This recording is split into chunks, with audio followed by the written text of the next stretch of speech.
கோவை தடாகம் சாலை KNG புதூர் பகுதியில் இன்று அனைத்து சமூக மக்களுக்கும் உதவும் பேரவை அமைப்பின் சார்பாக இலவச கண் பரிசோதனை முகாம் நடைபெற்றது.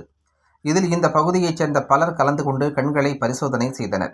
கோவை தடாகம் சாலை KNG புதூர் பகுதியில் உள்ள MGM மெட்ரிக் மேல்நிலைப் பள்ளியில் இன்று கோவை மாவட்ட பார்வை இழப்பு தடுப்பு சங்கம், அனைத்து சமூக மக்களுக்கும் உதவும் பேரவை மற்றும் கோவை அரவிந்த் கண் மருத்துவமனை இணைந்து நடத்திய இலவச மாபெரும் கண் பரிசோதனை முகாம் நடைபெற்றது. இந்த முகாமினை அனைத்து சமூக மக்களுக்கும் உதவும் பேரவை அமைப்பு நிறுவன தலைவரும் சமூக சேவகருமான வழக்கறிஞர் புஷ்பானந்தம் தலைமை தாங்கினார்.